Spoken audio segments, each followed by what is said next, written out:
राम राम राम। सुप्रभातं सर्वेषां। गतवर्गे वयम् अनुवादपद्धतौ कथम् अनुवादः करणीयः, पुनः भावानुवादः एव श्रेष्ठः इति ज्ञात्वा कानिचन अभ्यासान् अपि केचन अभ्यासाः अपि अस्माभिः कृताः। अद्य इतोपि उपसर्गसहितानां कथं प्रयोगः करणीयः इति ज्ञास्यामः। आदौ वन्दनं कुर्मः।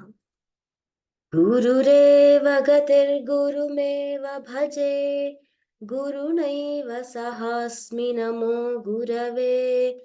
न गुरोः परमं शिशुरस्मि गुरोः, मतिरस्ति गुरौ मम पाहि गुरो।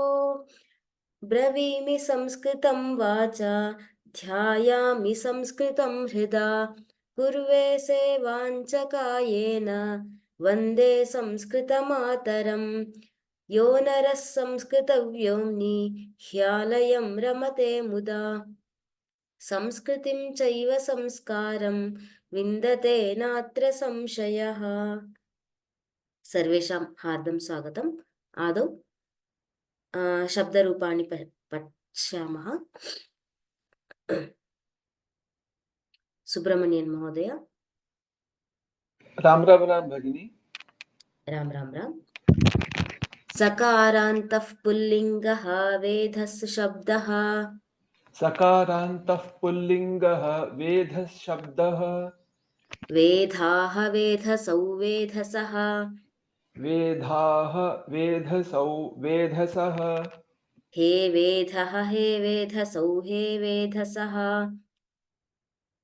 हे वेधसौ हे वेधसः, वेधसं वेधसौ वेधसः, वेधसं वेधसौ वेधसः, वेधसा वेधोभ्यां वेधोभिः, वेधसा वेधोभ्यां वेधोभिः, वेधसे वेधोभ्यां वेधोभ्यः, वेधसे वेधोभ्यां वेधोभ्यः, वेधसः वेधोभ्यां वेधोभ्यः, वेधसः वेधोभ्यां वेधोभ्यः, वेधसः वेधसोः वेधसाम्, वेधसः वेधसोः वेधसाम्, वेधसि वेधसोः वेधस्सु। वेधसि वेधसोः वेधस्सु। धन्यवादाः महोदय। धन्यवादः भगिनी। हिमांशी भगिनी। राम राम राम मैम। राम राम राम।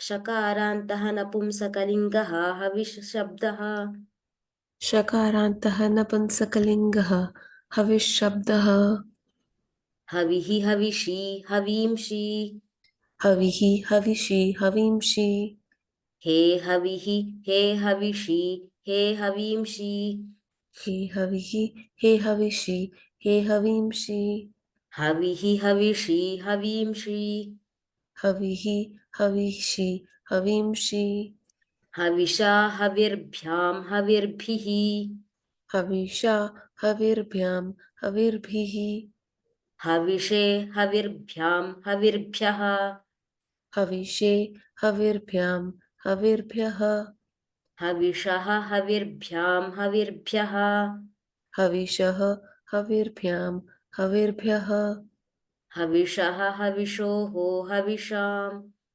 हविषः हविषोः हविषाम्, हविषि हविषोः हविषु। हविषि हविषोः हविषु. धन्यवादः भगिनी। What's the meaning of havish? The one we in yajna, what we ahuti, what we do know, that is called havihi. Okay, धन्यवादः. धन्यवादः। एवं वेदस् पुनः हविष् शब्दरूपाणि अस्माभिः ज्ञातानि। तत्र केचन हविं ददातु आहुतिं ददातु इति यथा प्रयोगं कुर्वन्ति, तथा हविं ददातु इति केचन प्रयोगं कुर्वन्ति, परन्तु हविं ददातु इति दोषः। हविः दीयताम् अथवा हविः ददातु इति नपुंसकलिङ्गशब्दः इति कारणेन एवं रूपं भवति। अग्रे अनुवादपद्धतिः इत्यत्र अद्य उपसर्गसहितानां कथं प्रयोगः इत्यादि पश्यामः।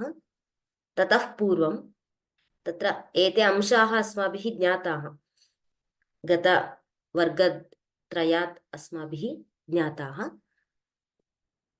तत्र अद्य आदौ क्रियापदानि, तत्र पूर्वं एकादशे पाठे तत्र वर्तते गणभेदः इत्यादि, सः अत्र आदौ निरूप्य अनन्तरं उपसर्गसहितानां कथं प्रयोगः इति उच्यते। तत्र वयं क्रियापदं दृष्टवन्तः, गच्छति, गमिष्यति, लिखति, लिखेत्, लिख्यात् इत्यादि रूपाणि वयं ज्ञातवन्तः। एवमेव तत्र क्रियापदानि अपि अर्थात् धातुरूपाणि अपि अस्माभिः ज्ञातानि। भूधातोः, वन्द्-धातोः, एवमेव कृ-धातोः, अन्यान्यलकारेषु अस्माभिः रूपाणि ज्ञातानि। तत्र क्रियापदं एतानि यानि क्रियापदानि सन्ति तानि गणेषु विभक्ताः सन्ति। तत्र कथं गणाः सन्ति इति चेत् एवं भ्वादिः दशगणाः सन्ति। भ्वादिः, अदादिः, जुहोत्यादिः, दिवादिः, स्वादिः, तुदादिः, रुधादिः, तनादिः, क्रियादिः, चुरादिः इत्येवं दशगणाः सन्ति। तत्र किमर्थम् एतेषां भ्वादिः इत्येव गणस्य नाम अस्ति इति चेत् तत्र भू इति धातुः आदौ अस्ति, अतः भू आदिः भ्वादिः, अद् आदिः अदादिः, एवं क्रमेण यः धातुः तस्मिन् गणे आदौ वर्तते तदाधारेण तत्र गणव्यवस्था कृता अस्ति। किमर्थं एवं गणव्यवस्था इति चेत् धातुरूपाणाम् आधारेण कथं धातुरूपाणि भवन्ति तेषाम् आधारेण अयं गणविभागः पाणिनिना कृतः वर्तते। तत्र आहत्य अप्राक्सिमेट् नम्बर् प्रायः 2000 तथा धातूनां संख्या वर्तते। तत्र प्रत्येकं गणे इन् ईच् गण तत्र क्वचित् संख्याभेदः अपि अस्ति। एवं गणसंख्या अस्ति, धातूनां संख्या एवम् अस्ति। तत्र प्रथम दशमगणं पश्यामः चेत् तत्र अधिकान् वयं धातुं द्रष्टुं शक्नुमः। एवमेव first 1, 4, 5th, 4th and 5th, एवमेव 10th, एतेषु धातुषु किं सामान्यधातु रूपाणि वयं द्रष्टुं शक्नुमः। अतः एतेषाम् अध्ययनेनापि अस्माभिः किं वयं बहूनि वाक्यानि रचयितुमपि शक्नुमः। तत्र भ्वादिगणे वयं कान् धातुं वयं पठितवन्तः इति चेत् भूधातुं पठितवन्तः, एवमेव वन्द्-धातुरूपाणि अस्माभिः पठितानि। एवमेव अदादिगणे या धातुः, याति, या प्रापणे धातुः, एवमेव शेते, शयाते, शेरते इति शीङ् धातुरूपाणि पठितानि। हू जुहोत्यादिगणे तत्र ददाति, तत्र रूप परस्मैआत्मनेपदरूपाणि ज्ञातानि। एवमेव दिवादिगणे नृत्यति, नृत् धातुः, एवमेव विद् धातुः, विद्यते, विद्येते, विद्यन्ते इति धातुरूपाणि ज्ञातानि। स्वादिगणे ची इति धातोः रूपाणि ज्ञातानि। तुदादिगणे तुदु इति धातोः, रुधादिगणे भिद् धातोः, तनादिगणे कृ धातोः, अत्रापि परस्मैपदरूपाणि आत्मनेपदरूपाणि अस्माभिः ज्ञातानि। एवमेव क्रियादिगणे क्रीञ् धातोः क्रीणाति इति, चुरादिगणे चुर् धातोः चोरयति इति गतवर्गे एवं रूपाणि अस्माभिः ज्ञातानि। एतेषाम् अभ्यासः अपि अस्माभिः करणीयः। एवं एतेषां तत्र कथं स्मरणीयम् इति चेत् तत्र कारिका एवमस्ति।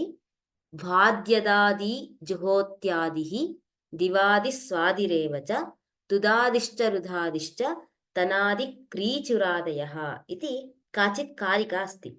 के गणाः इति स्मर्तुं न शक्यन्ते चेत्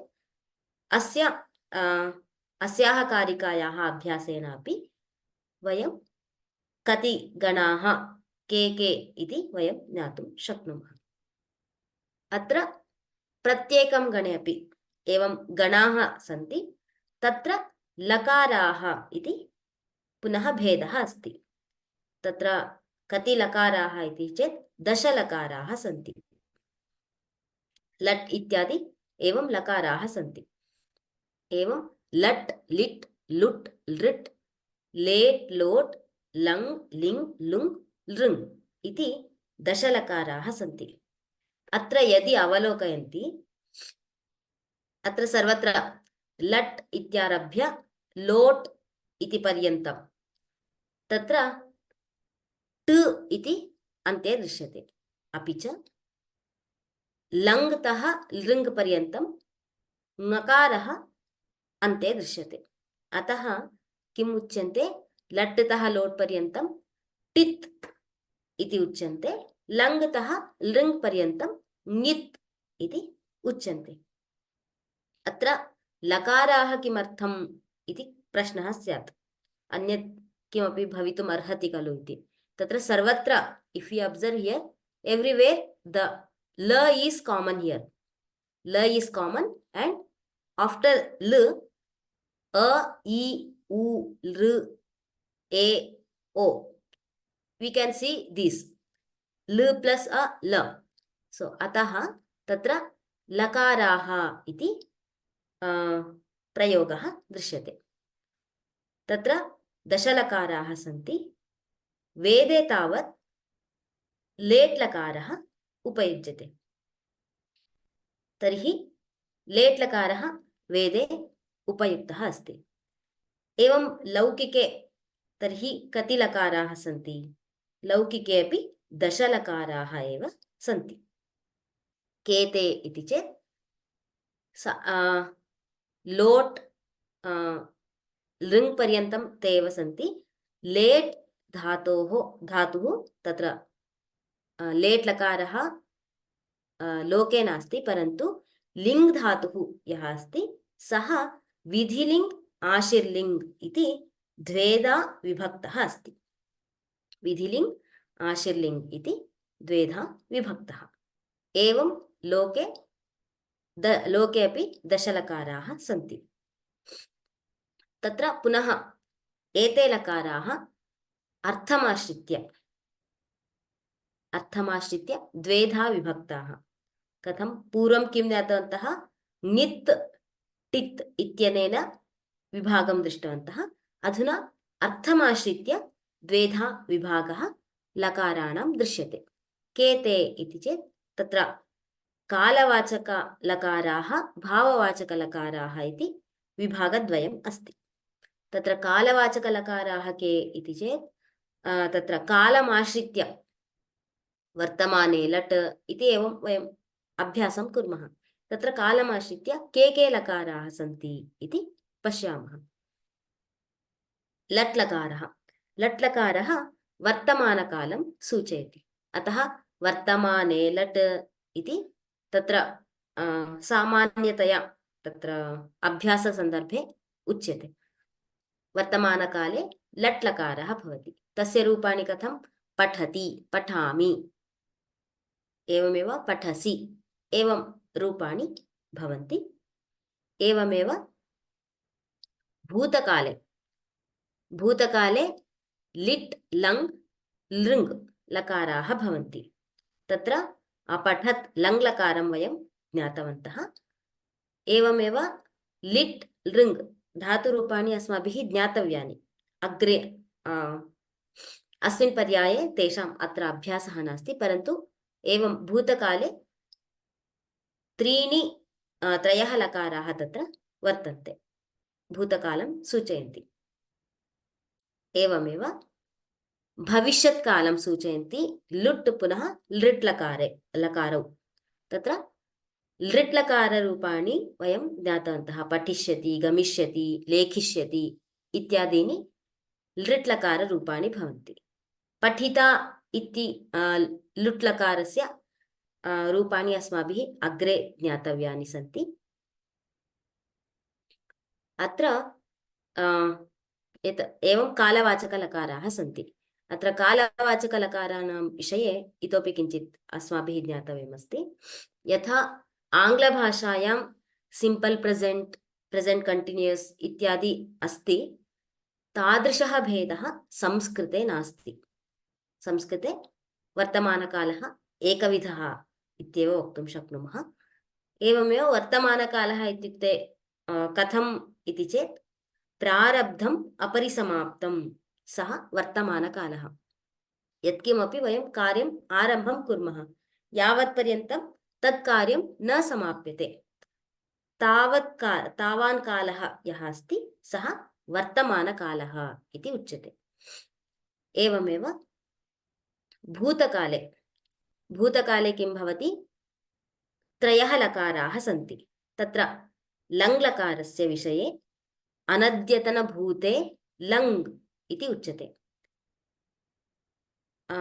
अद्यतनं न अद्यतनं न अनद्यतनम् अनद्यतनभूते लङ् इत्युक्ते अद्य तत्कार्यं न जातम् इति अर्थः एवमेव लुङ् लकारः सामान्यभूते लुङ् लकारः भवति एवमेव परोक्षे लिट् लकारः भवति परोक्षे इत्युक्ते प्रत्यक्षं नास्ति इदानीं काचन कथाः वयं वदामः पुरा दशरथः नाम राजा बभूव वयं प्रत्यक्षं न दृष्टवन्तः परन्तु केनचित् श्रुतवन्तः अथवा एवम् अस्ति इति भवति खलु तदानीं परोक्षे लिट् लकारः उपयुक्तः भवति एवमेव लृट् लकारः किं यद्यपि भविष्यत्कालं सूचयति परन्तु तत्र कदा इति चेत् अद्येव अस्मिन् दिनाङ्के अर्थात् 24 अवर्स् इति दिनस्य यदि गणनां स्वीकुर्मः अद्येव आगामिकाले कुर्याम् इति यदा अद्य अथवा श्वः यदा करोमि इति भवति तदानीं लृट् लकारस्य प्रयोगं कुर्मः लुट् लकारः कदाचित् परन्तु अद्य अपि कर्तुं शक्यते परन्तु अद्य कुर्यां डेफिनेट्लि अद्य क्रियते परन्तु कदाचित् किं टुमारो श्वः अपि यदि क्रियते तर्हि लुट् लकारः उपयोक्तव्यः भवति एवं कालवाचकाः भाववाचकाः तत्र भाववाचकाः भवन्ति विधिलिङ् लकारः आशीर्लिङ् लोट् लुङ् लकाराः भवन्ति तत्र विधिलिङ् लकारः प्रवर्तनायां विधिलिङ् इति कञ्चित् अस्माभिः कश्चन अस्ति तं वयं कार्ये प्रवर्तयितुं यदा इच्छामः तदानीं विधिलिङ् लकारः भवति तत्रापि किं भवति सूत्रानुगुणं तत्र भिन्नं भवति विधिलिङ् इत्यनेन आर्डर् इत्यपि भवति पुनः इन्वैट् अथवा रिक्वेस्टिङ्ग् अथवा एन्क्वैरी इत्यादि संभावना अपि अत्र भवितुमर्हति एवं तत्र एतादृशसन्दर्भेषु विधिलिङ् लकारस्य प्रयोगं कुर्मः आशीर्लिङ् इत्युक्ते यदा इच्छा भवति अर्थात् उदाहरणार्थम् अद्य तत्र द्विविधः भवति। आत्मनः विषये अथवा परेषां विषये इच्छा भवेत्। यथा आशीर्वादं कुर्वन्ति, चिरञ्जीवी भूयाः इति, तत्र परेषां विषये इच्छा भवति, भूयाः इति। एवमेव अद्य सः अद्य पाठं पठ्यात् इति, तत्र किं तत्रापि अन्येषां अन्यः एतत् कुर्यात् इति यदा इच्छा भवति तदानीम् आशीर्लिङ्ग् लकारं वयम् उपयोगं कुर्मः। एवमेव लोट् लकारः, लोट् लकारः सामान्यतया विधिम् अपि बोधयति, पुनः आज्ञा प्रार्थना एवं प्रवर्तयति, कार्ये प्रवृत्तिं जनयति। अतः अत्र लोट् लकारस्य तथा किम् अर्थे तथा भेदः नास्ति, परन्तु लोट् लकार रूपेषु भेदः दृश्यते। आज्ञां पुनः प्रार्थनायां लोट् लकारं वयम् उपयोगं कुर्मः। एवम् अन्तिमः अस्ति लुङ् लकारः। लुङ् लकारः कदा भवति इति चेत् तत्र कार्यं किञ्चित् भवितव्यं, परन्तु तस्य अभावः अस्ति। उदाहरणार्थं अस्माभिः किं धान्यं प्राप्तव्यम् अस्ति, तदर्थं वृष्टेः अपेक्षा अस्ति। तर्हि तत्र कथं भवति इति चेत् यदि वृष्टिः अभविष्यत् तर्हि सस्यानि अवर्धिष्यन्त इति। तत्र कास् एण्ड् एफेक्ट् तत्र उभयमपि अस्माभिः इष्यते, परन्तु क्रियायाः अभावे एफेक्ट् तस्य फलस्यापि अभावं वयम् अत्र यदा सूचयितुम् इच्छामः तदानीं लुङ् लकारप्रयोगः भवति।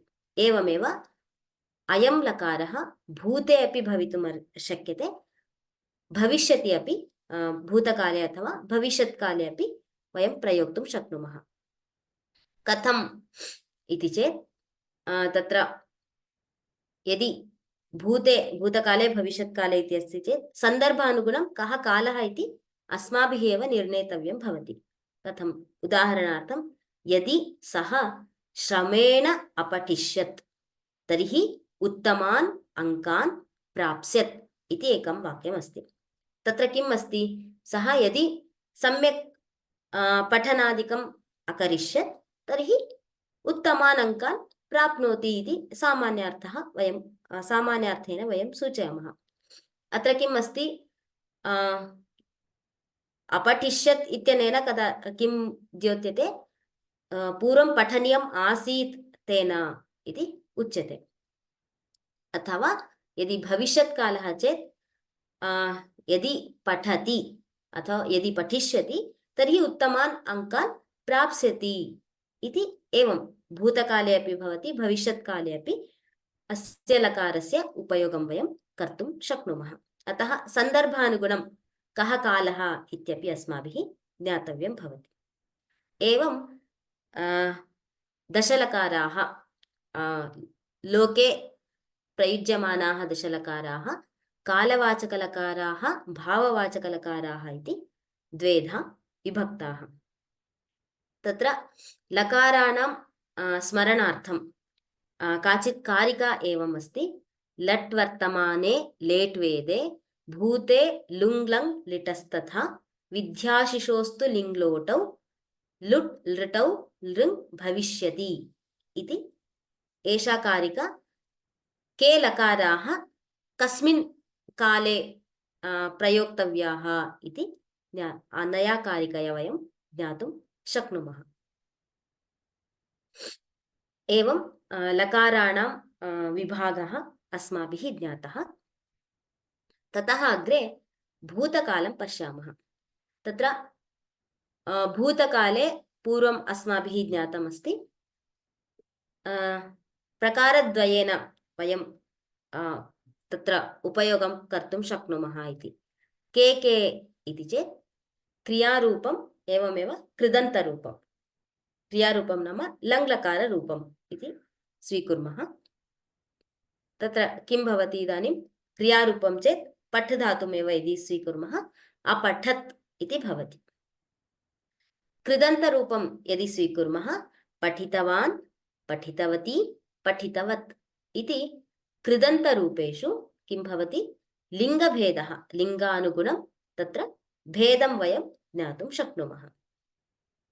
अत्र इदानीं किम् अपठत् इति अस्ति तर्हि इदानीं तत्र किं भवति लकाराणां पुरुषवचनव्यवस्था अस्ति खलु तद्वत् इदानीम् अपठत् इत्यस्य सः अपठत् सा अपठत् तत् अपठत् भवान् अपठत् भवती अपठत् अथवा अन्यानि नामपदानि अत्र वयं संज्ञावाचक संज्ञाः वयम् अत्र उपयोक्तुं शक्नुमः कर्तृरूपेण। तर्हि तवतु प्रत्यये कृदन्तरूपाणां कथं भवति इति चेत् कृदन्तरूपाणामपि वयं तत्र प्रयोक्तुं शक्नुमः परन्तु अत्र किं भवति पठितवान् सः पठितवान् सा पठितवती तत् पठितवत् अत्र लिङ्गानुगुणं तत्र भेदः दृश्यते। एवं यदि मध्यमपुरुषे स्वीकुर्मः तदानीं किं भवति त्वम् अपठः इति वयं किं तत्र क्रिया लकारेषु त्वम् अपठः इति क्रियारूपम् अत्र भिद्यते परन्तु कृदन्तरूपे किं भवति त्वं पठितवान् त्वं पठितवती त्वं पठितवत् इत्येव तत्र क्रियायाः रूपस्य भेदः न भवति। सः इति योजयामः चेदपि सः पठितवान् इत्येव भवति यदि त्वम् इति योजयामः तदानीमपि त्वं पठितवान् इत्येव भवति। So there is no change in कृदन्तरूप। तृतीय उत्तमपुरुषः उत्तमपुरुषे लङ्लकाररूपे कथं भवति अहम् अपठम् इति भवति परन्तु कृदन्तरूपे किं भवति अहं पठितवान्। यदि पुरुषः वाक्यं वदन् अस्ति तर्हि अहं पठितवान् यदि स्त्री चेत् अहं पठितवती मित्रं कञ्चित् मित्रं वाक्यं वदन् अस्ति अहं पठितवत् अहं पठितवान् इत्येव अत्र वक्तुं शक्यते यतोहि लिङ्गानुगुणं तत्र किं सः यदि मित्रं यत् मित्रम् अस्ति सः पुंसि अस्ति चेत् अहं पठितवान् इत्येव वदिष्यति स्त्रियाम् अस्ति चेत् पठितवती इत्येव वक्तुं शक्नोति सः। अतः अत्र किं भवति इदानीं पुरुषानुगुणं यथा क्रियारूपे लङ्लकारे किं भवति पुरुषवचनव्यवस्था अत्र वयं द्रष्टुं शक्नुमः। एवमेव कृदन्तरूपेषु पुरुषव्यवस्था नास्ति किन्तु वचनव्यवस्था तु अस्ति। यदि पुरुषव्यवस्था अस्ति इति कारणतः क्रियारूपे पुरुषव्यवस्था अस्ति इति कारणतः सः अपठत् सा अपठत् तत् अपठत् इति प्रथमपुरुषे त्वम् अपठः इति मध्यमपुरुषे अहम् अपठम् इति उत्तमपुरुषे रूपाणि भवन्ति वाक्यप्रयोगः भवति। परन्तु कृदन्तरूपेषु किं भवति सः पठितवान् त्वं पठितवान् अहं पठितवान् इत्येव भवति। स्त्रीलिङ्गे सा पठितवती त्वं पठितवती अहं पठितवती इति अत्र क्रियायां तत्र भेदः न दृश्यते। सा त्वम् अहं त्रयाणामपि समानं क्रियारूपं भवति। एवमेव नपुंसकलिङ्गे तत् पठितवत् त्वं पठितवत् इति एवं तत्र प्रयोगः दृश्यते। एवमेव अत्र कृदन्तरूपाणां किं भवति वचनानुगुणं भेदः अस्ति इति उक्तं। तर्हि कथं भवति इति चेत् पुल्लिङ्गे चेत् पठितवान् पठितवन्तौ पठितवन्तः स्त्रीलिङ्गे पठितवती पठितवत्यौ पठितवत्यः नपुंसकलिङ्गे पठितवत् पठितवती पठितवन्ति इति एवं भेदः भवति। तत्र एतेषां कथं शब्दरूपाणि भवन्ति इति चेत् यथा वयं बुद्धिमान् अथवा गुणवान् इति रूपं पठितवन्तः, तद्वदेव पठितवान्, पठितवन्तौ, पठितवन्तः, पठितवन्तं, पठितवन्तौ, पठितवतः, पठितवता, पठितवद्भ्यां, पठितवद्भिः, पठितवते, पठितवद्भ्यां, पठितवद्भ्यः, पठितवतः, पठितवद्भ्यां, पठितवद्भ्यः, पठितवतः, पठितवतोः, पठितवतां, पठितवति, पठितवतौ, वतोः, पठितवत्सु इत्येवं गुणवान् गुणवत् शब्दवत् रूपाणि भवन्ति। स्त्रीलिङ्गे नदीशब्दवत् रूपाणि भवन्ति। नपुंसकलिङ्गे तत्र तादृशः कोऽपि शब्दः अस्माभिः न पठितः। वयम् अष्टाध्यायी.com तत्र द्रष्टुं शक्नुमः। यदि शक्यते अग्रिमकक्षासु अपि वयं पठिष्यामः। एवं तत्र कृदन्तरूपेषु क्रियारूपं समानं भवति। एवमेव वचनानुगुणं तत्र रूपेषु भेदः अस्ति। परन्तु लङ्लकारे तत्र पुरुषानुगुणं पुनः वचनानुगुणं तत्र भेदः अस्ति इति वयं ज्ञातवन्तः। तर्हि अत्र किञ्चित् अभ्यासं कुर्मः।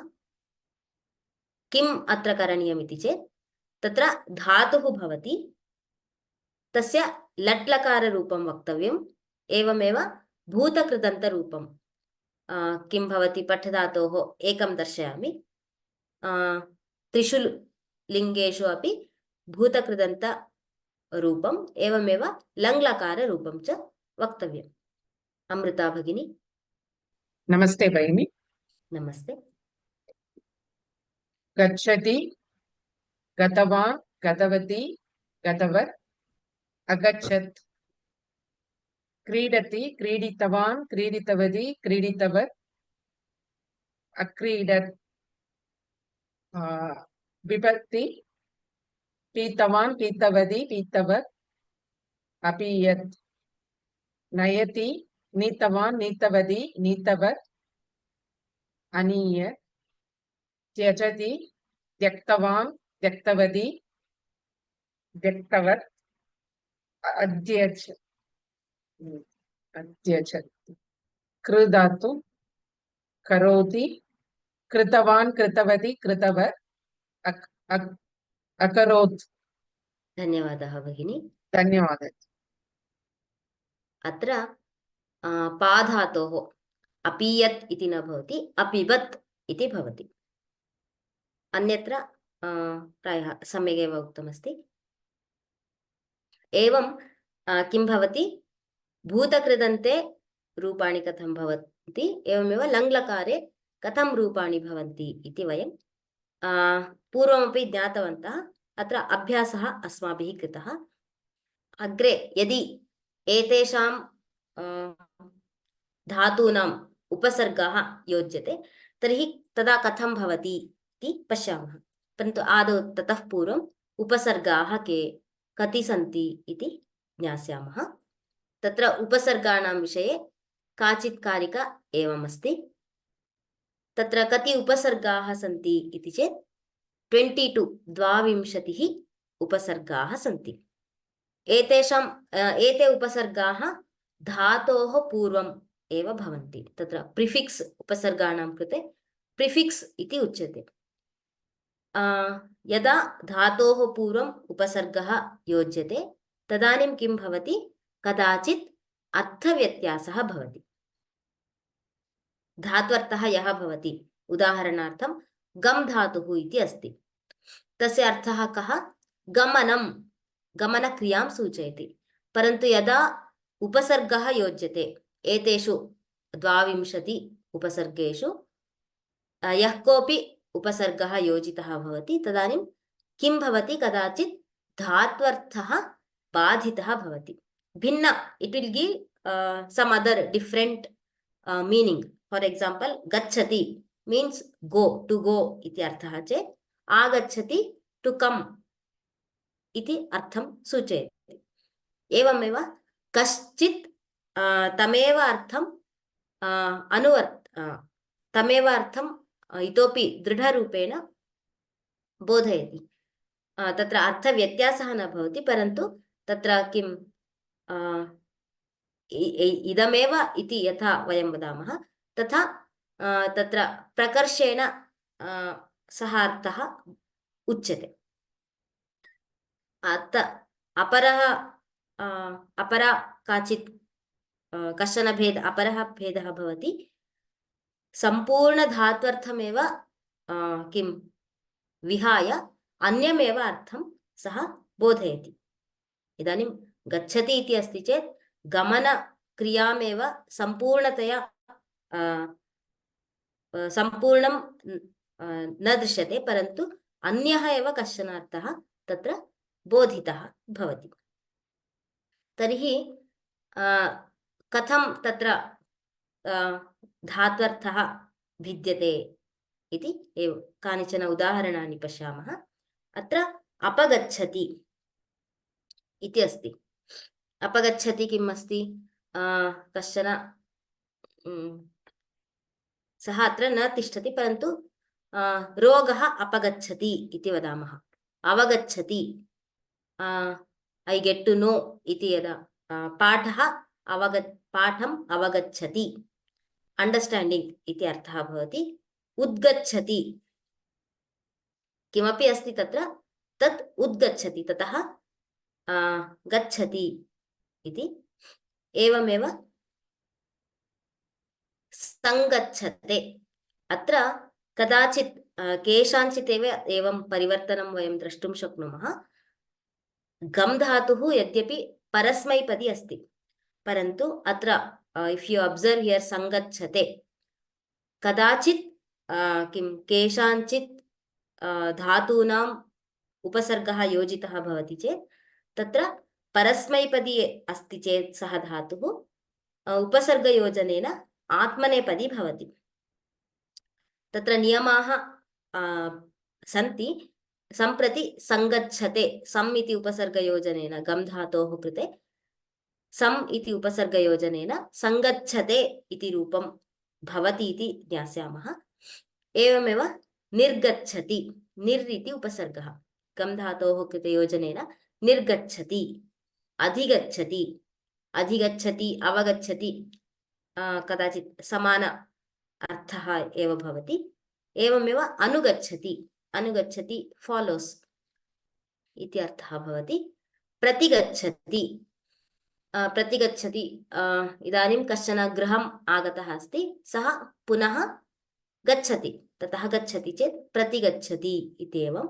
आगच्छति, आगच्छति कमिङ्ग् इति एवम् अत्र अर्थव्यत्यासः भवति। कदाचित् सः एव अर्थः अनुवर्तते, कदाचित् सम्पूर्णतया भिन्नः अर्थः एव बोध्यते।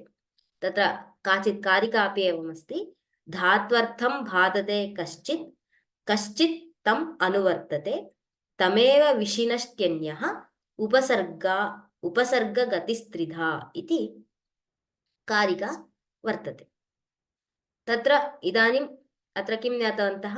धातोः कृते धातोः पूर्वम् उपसर्गः योजितः भवति चेत् अर्थः बाधते, कदाचित् अर्थः अनुवर्तते, कदाचित् यः धातोः अर्थः आसीत् सः सम्पूर्णतया नश्यति, भिन्नम् अर्थं द्योतयति इति ज्ञातवन्तः। यदा वयं उपसर्गः धातोः कृते योजितः भवति, तदानीं किञ्चित् क्रियारूपं वयं प्राप्नुमः। तत्र अत्र किं यदा उदाहरणार्थं प्र प्लस् विश् इति धातुः अस्ति। प्र इति उपसर्गः, विश् इति धातुः। प्रविशति इति लट्लकारे भवति। यदि लङ्लकारे किं भवति? सर्वत्र अ इति योजितः भवति लङ्लकाररूपेषु। तदानीं सन्धिः अस्माभिः कः सन्धिः करणीयः अस्ति चेत् सन्धिः अवश्यं करणीयः। इदं वयं पूर्वमपि ज्ञातवन्तः। अयं पाठः षष्ठपाठे अनुवादपद्धतौ तत्र विद्यते। एवमेव प्रविश लङ्लकाररूपं किं भवति? अविशत् इति भवति। तर्हि अ प्लस् आ इति भवति, सवर्णदीर्घसन्धिः। प्राविशत् इति भवति। एवमेव अनुगम्, तत्र लङ्लकाररूपम् अगच्छत् इति अस्ति। तर्हि किं भवति? अनु अगच्छत्, अन्वगच्छत्। उकारः अस्ति, उकारस्य स्थाने व इति आदेशः भवति। कदा भवति? यण् सन्धौ, यण् सन्धेः नियमं यदि स्मरामः तर्हि ज्ञायते। एवमेव सं चर्, चरति इति लट्लकाररूपं। लङ्लकारे अचरत् इति भवति। तदानीम् अत्र योजनीयं, म पुनः अ इति योजनीयं। समचरत् इति भवति। तत्र अकारः धातोः उपसर्गेण सह योजनीयः, न तु उपसर्गस्य पूर्वम्। असमचरत् इत्यादि रूपं किं साधुरूपं न। एवमेव नि आ कृ, कृ करोति इति क्रियापदं। निर् आ इति उपसर्गौ। अकरोत् इति लङ्लकाररूपं। निराकरोत् इति भवति। एवमेव परिप्रच्छ, पृच्छति इति लट्लकाररूपम्। अपृच्छत् इति लङ्लकाररूपं भवति। ततः पर्यपृच्छत् इति तत्र सन्धिः भवति। इकारस्य स्थाने यु इति आदेशः भवति। यण् सन्धिः अत्र भवति। एवमेव अन्यानि अपि रूपाणि वयं पूर्वं ज्ञातवन्तः। पूर्वम् अस्माभिः रूपाणि ज्ञातानि, तत्रापि वयं द्रष्टुं शक्नुमः। इदानीं केषाञ्चित् अभ्यासं वयं कुर्मः। तत्र किं भवति? लट्लकारे रूपं भवति। आदौ तत्र उपसर्गं विभजनीयं, ततः लङ्लकारस्य रूपं संयोज्य किं भवति इति वक्तव्यं। ततः कृदन्तरूपम् अपि वक्तव्यं भवति। एकं दर्शयामि। विहरति इति अस्ति। वि इति उपसर्गः। अहरत्, व्यहरत्, विहृतवान्, विहृतवती, विहृतवत् इत्येवं रूपाणि भवन्ति। सो हिमांशी भगिनी। राम राम राम। राम राम राम। संहरति, सं प्लस अहरत, संहरत, संहरत, अस्तु। सम अहरत्, समहरत्, भूतकृदन्ते संहृतवान्, संहृतवती, संहृतवत्। सम्यक्। उपविशति, उप प्लस अविशत्, उप्यविशत्, उप अविशत्। अ इति भवति चेत् किं भवति? प्लस अविशत्, उपविशत्, उपाविशत्। उपाविशत्। ओके। उपविशति, उपविशितवान्, उपविशितवती, उपविशितवत्। उपविष्टवान्, सॉरी। चिन्ता नास्ति। आगच्छति, आ प्लस अगच्छत्, आगच्छत्। सम्यक्। आगतवान्, आगतवती, आगतवत्। प्राप्नोति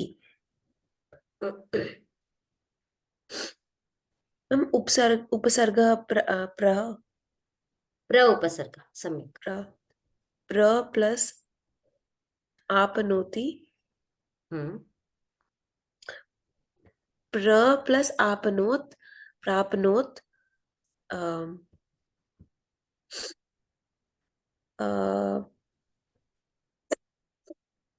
कृदन्तः प्राप्नोति प्राप्तवान् प्राप्तवती प्राप्तवत् सम्यक् उत्तिष्ठति उत् प्लस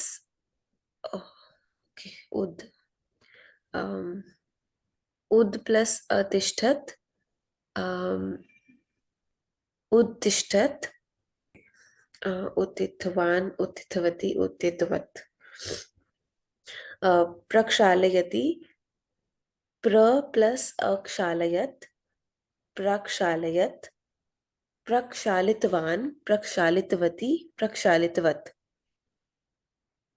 सम्यक् धन्यवादः भगिनी धन्यवादः अत्र उत्तिष्ठति इत्यत्र यद्यपि उत् तत्र उत्तिष्ठति इत्यत्र तकारः श्रूयते परन्तु उद् इति भवति अनन्तरम् उदतिष्ठत् द उद् इति भवति उदतिष्ठत् इति भवति अत्र उत्थितवान् उत्थितवती उत्थितवत् इति रूपाणि भवन्ति अग्रे स्वर्णा भगिनी राम राम भगिनी राम राम राम अभिनंदति अभि प्लस अनंदत अनंदत अभि प्लस अनंदत अभ्यानंदत अभ्यनन्दत् अभ्यनंदत अभिनंदितवान् अभिनंदितवती अभिनंदितवत् सम्यक् अवचिनोति अव प्लस चिनोति अचिनोत् सम्यक् अवाचिनोत् अवाचिनोत्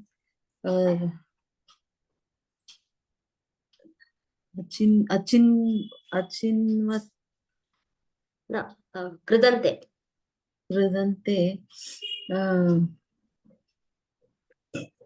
चिनुतवान् चिनुतवती चिनुतवत् अवचितवान् इति भवति अवचितवान् अवचितवती अवचितवती संभवति सम प्लस अभवत् समभवत् समभवत्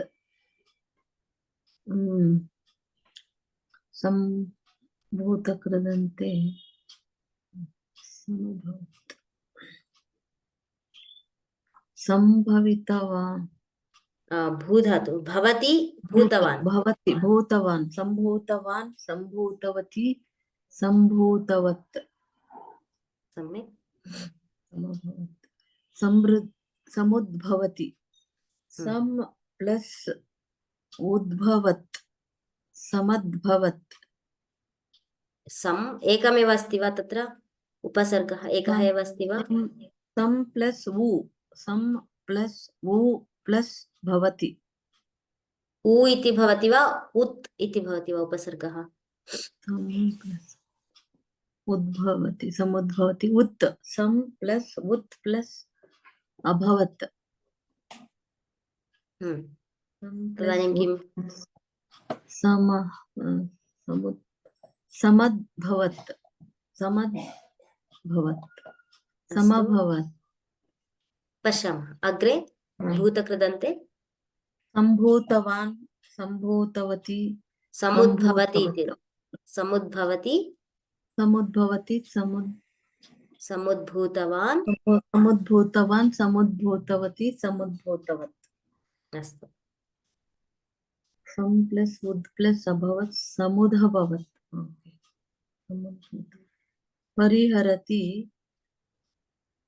परि प्लस अहरत ई प्लस आ य पर्यहरत करेक्ट मैडम पर्यहरत पर्यहरत् सम्यक् पर्यहरत हरत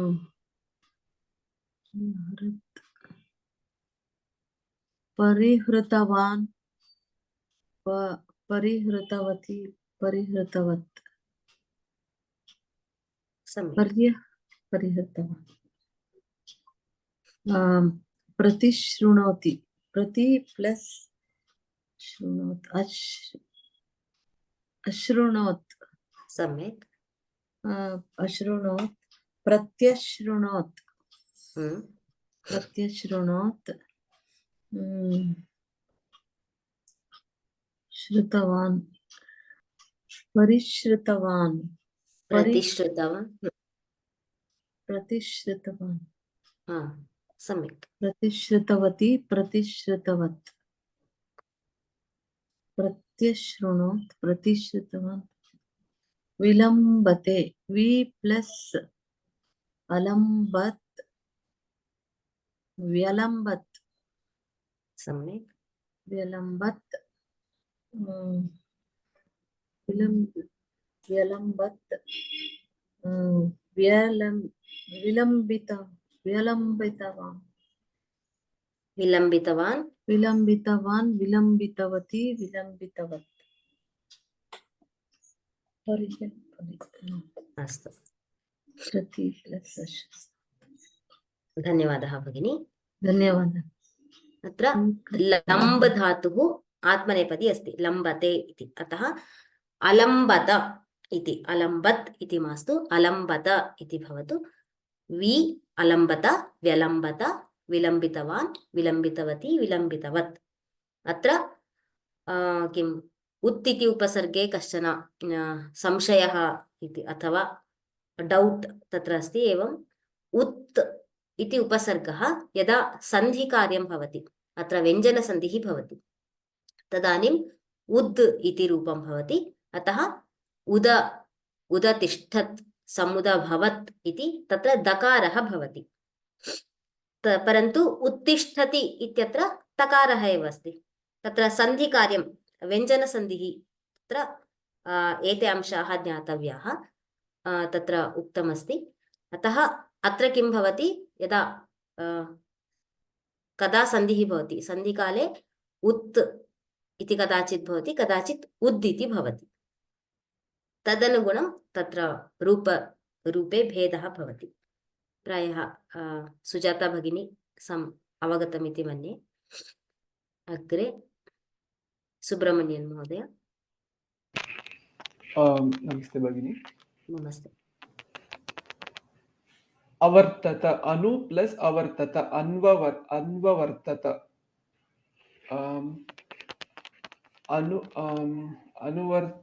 अनुवर्तितवान् अनुवर्तितवती अनुवर्तितवत् प्र प्लस अवर्धत प्रावर्धत प्रवर्धितवान् प्रवर्धितवती प्रवर्धितवत् परि प्लस असेवत पर्यसेवत परिसेवितवान् परिसेवितवती परिसेवितवत् संचरति सम प्लस अचरत समचरत संचरितवान् संचरितवती संचरितवत् सम प्लस अतुष्यत समतुष्यत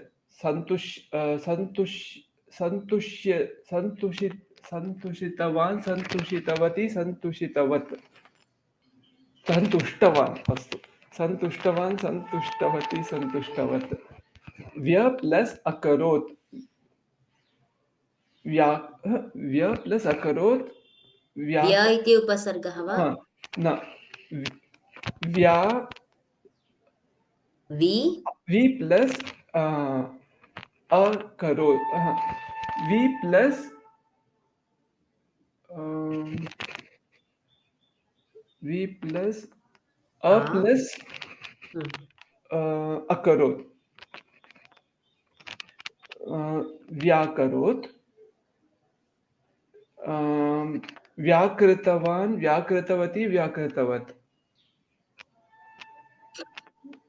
वि प्लस आ अकरोत् व्याकरोत् व्याकृतवान् अधिगच्छति अधि प्लस अगच्छत् अध्यगच्छत् अधिगतवान् अधिगतवती अधिगतवत् सम्यक् धन्यवादः महोदय धन्यवादः भगिनी अत्र किमर्थम् अत्र अनुवादपद्धतौ अस्य किम् उल्लेखः कृतः इति चेत् इदानीं कदाचित् सन्धिं वयं कर्तुं न शक्नुमः तस्मिन् सन्दर्भे भूतकृदन्तरूपं यदि वयम् उपयोगं कुर्मः तर्हि अनुवादे when we translate the sentences तदानीम् अस्माकं सुलभं भवति यदि इदानीं लकारं वयं स्वीकुर्मः चेत् तदानीं किं भवति पुरुषानुगुणं तत्र रूपं भिन्नं भवति खलु अतः यदि भूतकृदन्ते यदि वाक्यस्य परिवर्तनं कुर्मः तर्हि तादृशक्लेशः नास्ति इति कारणेन अत्र अनुवादपद्धतौ अस्य उपसर्गसहितानां धातुप्रयोगाणां उल्लेखः कृतः अस्ति अतः यदा अनुवादं कुर्मः तदानीं किं सुलभं किं भवति तदनुगुणं वयं तेन आधारेण अनुवादं कुर्मः कदाचित् एवमपि क्रियते कथम् इति चेत् आदौ किं क्रियते मनसि भूतकृदन्तं किं चिन्तयामः परन्तु यदा अनुवादं वाक्यं लिखामः तदानीं कदाचित् लङ्लकाररूपं लिखामः अथवा कदाचित् किं भवति कर्तरी प्रयोगे न कर्मणि प्रयोगे वाक्यम् आरम्भं कुर्मः मया इति आरम्भं कृत्वा अनन्तरं किं भवति कर्तरीरूपं लिखामः तथा न भवेत् तत्र तद्विषये अपि अग्रिम वर्गे पश्यामः कथं करणीयं कथं न करणीयम् इत्यादि अपि सद्यः अद्य तर्हि किं ज्ञातवन्तः वयं वेधस् पुनः हविष् इति शब्दरूपाणि ज्ञातानि एवमेव क्रियापदं तत्र कथं गणव्यवस्था अस्ति एवमेव तत्र प्रत्येकं गणे लकारव्यवस्था कथमस्ति तत्र किम् आदौ टित् ङित् इत्यनेन प्रकारेण विभागः दृष्टः ततः कालवाचक भाववाचकाः इति विभागद्वयं तत्र लकाराणां दृष्टं ततः अनुवादपद्धतौ षष्ठपाठे यः विषयः प्रतिपादितः सोपसर्गधातूनां रूपाणि पुनः तेषाम् अभ्यासः च अस्माभिः कृतानि अतः अनुवादसन्दर्भे यथाशक्ति यदि भूतकृदन्तरूपाणाम् उपयोगं कुर्मः तर्हि तत्र कर्तृपदस्य परिवर्तने तथा क्लेशः न अनुभूयते यदि भूतकृदन्तः एव उपयोक्तव्यः इत्यपि नियमः नास्ति तद् स्तरानुगुणम् अथवा यथा अभ्यासः भवति तदनुगुणं वयं तत्र अनुवादे क्रियापदस्य क्रियारूपस्य किं रूपं चेतुं शक्नुमः लङ्लकारः वा अथवा तव तु भूतकृदन्तरूपं वा इति तदर्थं भूतकृदन्तरूपं यदि स्वीकुर्मः तर्हि कथं रूपाणि भवन्ति इति अद्य अस्माभिः ज्ञातं प्रश्नाः सन्ति वा तत्र कर्मणि प्रयोगस्य एक्ससैस् यद् आरोपितमासीत् तस्य उत्तराणि अपि आरोपितानि सन्ति एकवारं पुनः क्रॉस् चेक् कुर्वन्तु क्वचित् प्रश्नेषु पूर्वं यद् अपलोड् कृतं तत्र प्रश्नेषु अपि कुत्रचित् व्यत्यासः आसीत् सः अपि परिवर्तितः अस्ति प्रश्नाः सन्ति चेत् प्रष्टुमर्हन्ति प्रायः केचन प्रश्नाः अत्र सूचिताः स्वर्णा भगिनी प्रश्नः अस्ति वा कर्मणि प्रयोगस्य आन्सर्स् कुत्र अस्ति अपलोड इट इज अपलोडेड भगिनी 23rd. Yes, in there only, after Ah. questions, you will get the answer PDF Hmm. of each 4th and 5th exercise. धन्यवादः. अस्तु. सुब्रह्मण्यं महोदय, प्रश्नः अस्ति वा?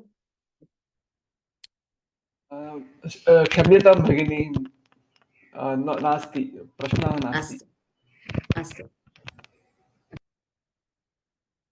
अमृता भगिनी. अस्तु भगिनी. भगिनी, the रोदति ओ धातु को एक्सप्लेन करो. कर्तरि रोदति, कर्मणि कथं भवति? रुद्यते. रुद्यते, रोदिति आ. रुद्यते, ऋदु धातुः. कृदन्त कर्मणि प्रयोगे. रुदितवान्, रुदितवान्, रुदितवती, रुदितवत्, रुदितः, रुदिता, रुदितम् इति भवति. धन्यवादः. धन्यवादः. प्रायः those who want to write Parichaya exam in this February, maybe 23rd of February, I think, but you need to check once. इति तथा वार्ता श्रुता अस्ति, but better you can confirm, or maybe they will send mail. Those who want to write in the month of February, so you can check with them. So in the August also they will conduct the exam. Later also you can take the exam. So please confirm with the centers according to your center when is the exam. Maybe for Karnataka, those who are writing in Karnataka, for them I think it is February 23rd. But please once again you check with Samskrita Bharati. So सर्वे अपि चेन्नै मध्ये 2nd February तदानीम् अस्ति इति. अस्तु, तर्हि सम्यक् ये चेन्नै सेंटर मध्ये परीक्षां लिखन्ति तेषां पूर्वशुभाशयान् सूचयामि. तत्र अवशिष्टान् अपि अंशान् भवन्तः पठन्तः सन्ति इति चिन्तयामि. यदि क्लेशः अस्ति यू कैन आस्क. धन्यवादाः. तर्हि समापयामः. पुनः अग्रिम अस्मिन् सप्ताहे शुक्रवासरे पुनर्मिलामः. राम राम राम.